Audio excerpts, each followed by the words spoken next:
આવ્યા પુનિત ચલા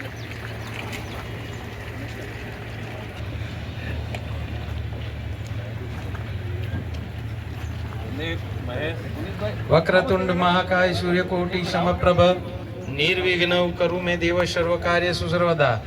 બોલો ભારત માતા કી જય. ભારત માતા કી જય.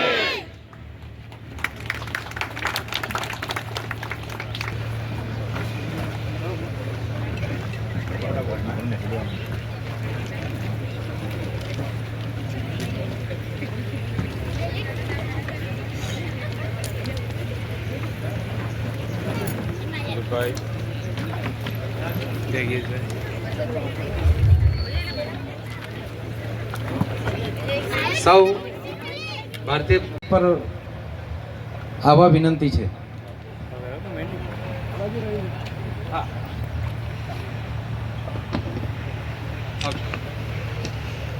સ્વરાજની ચૂંટણીના પડઘમ વાગી ગયા છે ને આપણા ઉમેદવારો પણ આપણને આપણી પાર્ટીએ આપી દીધા છે.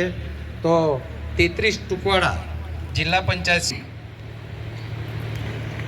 આપણા મોતીવાડા, ઓરવાડ, રેટલાવ, ટુકવાડા જે સીટો છે એમના જે ઉમેદવારો છે એ પણ અહીંયા ઘર આંગણામાં આપણે મધ્યસ્થ કાર્યાલયનું આપણા આદરણીય મંત્રીશ્રીના હાથે આપણે ઉદ્ઘાટન કરીને આજે ખુલ્લું મૂક્યું છે. તો પ્રથમ આપણી વચ્ચે ઉપસ્થિત પારડી તાલુકા સંગઠન પ્રમુખ શ્રી પુનિતભાઈને વિનંતી કરીશ કે જેઓ સ્વાગત પ્રવચન કરે. આજે આપણે ટુકવાડા જિલ્લા પંચાયતના મધ્યસ્થ કાર્યાલયના ઉદ્ઘાટન પ્રસંગે આપણી વચ્ચે ઉપસ્થિત ગુજરાત સરકારના નાણામંત્રી શ્રી કનુભાઈ દેસાઈ સાહેબ, સાથે સાથે જિલ્લા પંચાયતના ઉમેદવાર શ્રી સોનલબેન અને અહીં બાકીના જે તાલુકા પંચાયત સદસ્યના ઉમેદવાર છે એ સૌ અને આપ સૌ કાર્યકર્તા મિત્રો, સરપંચ મિત્રોનું આ પ્રસંગે હું અહીં સ્વાગત કરું છું. અને આપણને જે રાહ જોવા પડી એ બદલ પારડી તાલુકા ભાજપ વતી હું આપની માફી પણ માંગુ છું.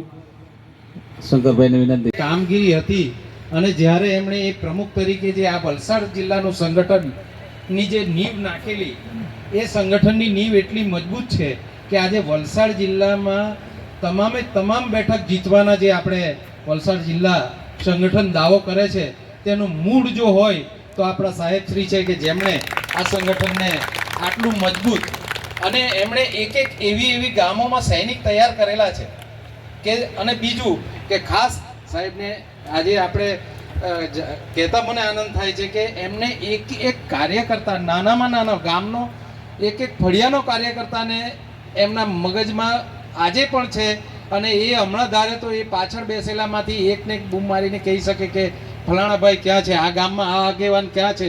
એટલી એમની દીર્ઘ દ્રષ્ટિ અને એમણે જે આ સંગઠન ઊભું કરેલું છે એટલે આ સંગઠનના એવા સૈનિક છે કે સાહેબ આ કોઈ પણ ઇલેક્શન હોય તો એને લડવા માટે એમને કોઈ ટ્રેનિંગ આપવાની જરૂર રહી એવું નથી. અહીંયા જેટલા પણ ઉપસ્થિત છે આ તમામ જે 11 ગામના આગેવાનો અહીં ઉપસ્થિત છે એ તમામે કેટલીઓ ઇલેક્શન લડ્યા છે અને તમારા સાનિધ્યમાં અમે જેટલા પણ ઇલેક્શન લડ્યા એ બધા જ જીતીને આપ્યા છે. અને ખાસ જ્યારથી તાલુકા સંગઠનમાં સાહેબ સાથે રહીને જે આપણા પારડી તાલુકાને જે મજબૂત બનાવેલો અને જે રીતે આ કાર્યવાહી ચાલી છે અને ત્યારબાદ એમણે ત્રીજી પેઢી એટલે કે યુવા લોકોને પણ આમાં સ્થાન આપવા માટે આપણા પુનિત પટેલને પણ આજે જે રીતે તૈયાર કરીને એમણે આપણી વચ્ચે સંગઠન પ્રમુખ તરીકે લાવ્યા છે તો ખરેખર આપણા પારડી તાલુકાને કોઈ પણ પ્રકારના ઇલેક્શન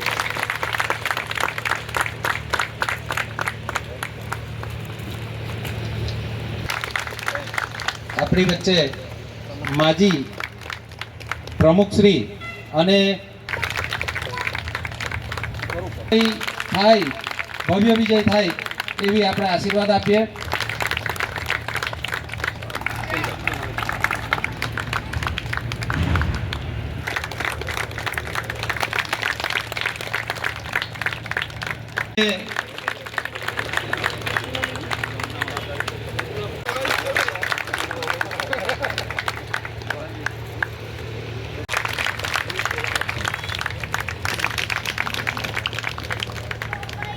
જ કીધેલું કે શંકરલાલ આ જેટલા પણ ઉમેદવાર છે તેની તમામ જવાબદારી તમારી છે, તો મેં તમારા બધાના આગેવાનોના ભરોસે એ જવાબદારી મારા જિલ્લા પંચાયત સીટના મધ્યસ્થ કાર્યાલયના ઓપનિંગ પ્રસંગે આપણી વચ્ચે પારડી તાલુકાના ભાજપ પ્રમુખ શ્રી પુનિતભાઈ, પૂર્વ પ્રમુખ મહેશભાઈ અને આ સીટની જેમને જવાબદારી છે એવા શંકરભાઈ, રામભાઈ, સર્વે ઉમેદવારશ્રીઓ અને જેમણે આ ગામને એક સારી દિશા આપી છે એવા રવિન્દ્રભાઈ.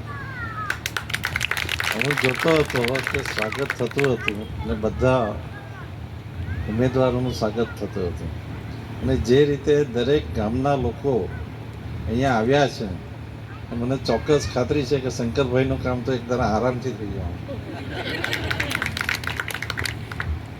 શંકરભાઈ જ્યારથી આપણા પરિવારમાં જોડાયા ત્યારથી શંકરભાઈએ આપણી પાર્ટીમાં પણ ઘણી સુંદર કામગીરી કરી છે.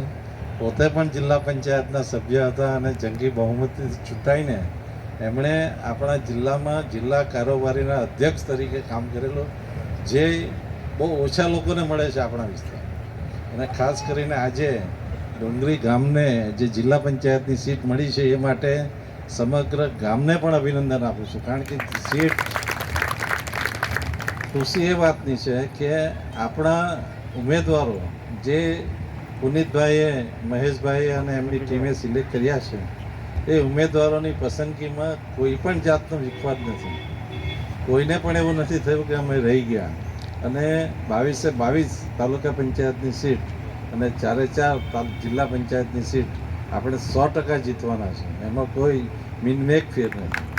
પરંતુ જ્યારે પણ વોટ શેર ગણાય કે ધારો કે હું તે વખતે 1,65,000નું વોટિંગ થયું અને મને 1,23,000 વોટ મળ્યા, એટલે કે 74% જે લોકોએ વોટ નાખ્યા એમાંથી 74 લોકોએ મારા ઉપર નાખ્યા.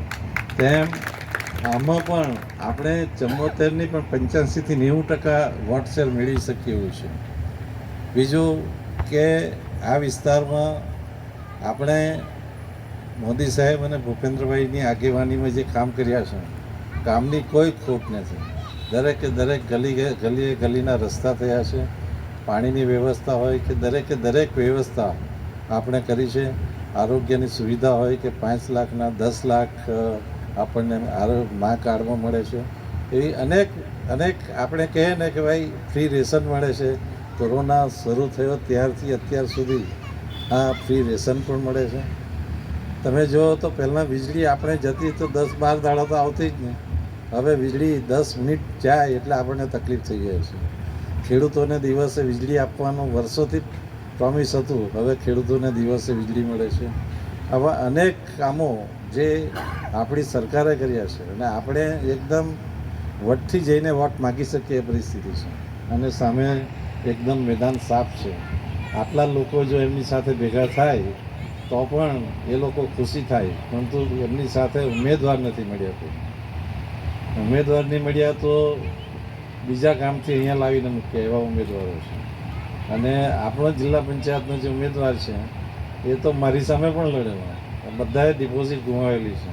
કોંગ્રેસ હોય, આમ આદમી પાર્ટી હોય, આ બધાએ ગઈ વિધાનસભામાં મારી સામે ડિપોઝિટ ગુમાવેલી છે. એટલે આપણે બધાની ડિપોઝિટ ગુમાવવા માટે વોટિંગ કરવાનું કરીશું ને આપણા રવિન્દ્ર જે 1 વોટથી જીતીને આપણું આ ડુંગરી ગામનું સંચાલન કરે છે એને પણ ખાસ અભિનંદન આપવું. ડુંગરીનું એક કામ બાકી નથી રાખતો, હજી થોડા માગ્યા કરે છે જો એટલે જો પંચાયતથી પાર્લામેન્ટ સુધી જો આપણી સરકાર હોય, પહેલાં આપણને થતું હતું કે જ્યારે આપણી સરકારની હતી ત્યારે કયું કામ કરવું ને કયું નહીં થાય, એક ખાડો પણ 2 વર્ષ સુધી પૂરાતો નહીં હતો. ત્યાં ગયા વર્ષે ચોમાસામાં ઘણી તકલીફ પડી, પરંતુ આ વર્ષે આ તકલીફ ચોક્કસ નથી પડવાની એની પણ હું ખાતરી આપું છું. ફરીથી સર્વે ઉમેદવારોને ખાસ શુભેચ્છા આપું છું અને અભિનંદન આપું છું કે તેઓ ચોક્કસ વિજેતા થાય અને વિજેતા થયા પછી લોકોની સારી સેવા કરી. આપણે જ્યારે જઈએ છીએ ત્યાં ત્યારે લોકોને પણ એક આશા હોય છે કે લોકો મત આપે છે કે આપણે એ લોકોને સારું શાસન આપશું અને ચોક્કસ રીતે સારું શાસન આપી શકે. જ્યારે હું સરકારમાં છું ત્યારે આ લોકોને હું એટલી ખાતરી આપું કે તમે કંઈ પણ કામ લાવશો તો હું ચોક્કસ રીતે તમારી સાથે રહીશ. ફરીથી આભાર. ભારત માતા કી જય. અને જે કાર્યકરોનું અહીંયા જોઉં છું, દરેક કાર્યકરો હમણાં સ્વાગત કરાયું ને, એમના ઘરે પણ અમે ટુકવાડામાં ગયેલા. આપણા દક્ષેશભાઈએ પણ જિલ્લા તાલુકા પંચાયતના પ્રમુખ તરીકે બહુ સુંદર કામગીરી કરી. મતલબ કે દક્ષેશે જે કામગીરી કરી છે ને, 2.5 વર્ષમાં એનું નામે એક પણ વિવાદ આવ્યો નથી. એટલે ખાસ આપણે એને અભિનંદન આપીએ. અને આપણા આ ચૂંટાશે એમાંથી પણ કોઈ જુદી પોઝિશન પર આવશે એટલે આપણે આપણા કામો થવાના જ છે. નિશ્ચિંત રહીએ અને આટલા 10 દિવસ માટે જે મહેનત કરવાની છે એટલી કરી, એવી નમ્ર વિનંતી સાથે વિનવું છું. આભાર. ભારત માતા કી જય. નાણામંત્રી શ્રી કનુભાઈ દેસાઈ સાહેબ, પુનિતભાઈ, પૂર્વ પ્રમુખ મહેશ કાકા, સંગઠનના મહામંત્રીઓ, સરપંચો, ગામના તમામ લોકો જેઓ ખૂબ, કાલે રવિન્દ્રભાઈનો તો ખૂબ રાત્રે ફોન આવેલો કે આપણે આ રીતનો કાર્યક્રમ છે એટલે એટલી ટૂંકી નોટિસમાં આપ સૌ અહીંયા ઉપસ્થિત રહ્યા એના માટે અમે ખૂબ ખૂબ આભાર માનીએ છીએ. મિત્રો, આપણને શંકર કાકાએ અને સાહેબે પણ ખૂબ સરસ વાત કરી કે દરેક તાલુકા પંચાયત જે આપણી 5 સીટ છે, 5 જ નહીં, આપણા આખા પારડી તાલુકાની 22 સીટ આપણે જીતવાની છે, એ મગજમાં લઈને ચાલવાનું છે. અને દરેક ગામમાં આપણા રિલેશન હોય છે કે આપણા મામા મામી માસી બધાના જ ઘરો હોય છે, તેમને પણ આપણે સૂચના આપવાની છે કે દરેક કાર્યકર્તા બૂથ લેવલે જાય, કામ કરે, વધુમાં વધુ ખૂબ વોટિંગ કરાવે અને આપણે આપણા કાર્ય જેટલું વોટિંગ થશે તેટલો આપણો વિજેતા ખૂબ જંગી બહુમતીથી મિત્રો જીતવાનો છે, એ ચોક્કસ તમે ખાતરી રાખજો. અને સાહેબની ટૂંકમાં વાત કરીએ તો અમે પણ પંચાયતમાં જવાબદારી નિભાવીએ છીએ. જ્યારે પણ જતા હોય ત્યારે સાહેબ એમ જ કહે કે હજુ કંઈ કામ હોય બાકી હોય તો બોલો. એક જ એવા મેં અત્યાર સુધીમાં જોયા છે આપણા નાણામંત્રી સાહેબ કે જેઓ વટથી શંકર કાકા કહે છે કે હજુ કોઈ કામ બાકી હોય તો કેવો. એટલે ખાસ આપણે કોઈ બી જગ્યાએ આપણે જઈએ તો એક વસ્તુ તો ચોક્કસ છે કે આપણને કોઈ મોહલ્લો, ગલી કે ત્યાંના કોઈ આગેવાનો આપણને તો એવું કહેતા જ નથી કે અહીંયા મારું કામ રહી ગયું છે, કારણ કે કોઈ કામ જ બાકી નથી.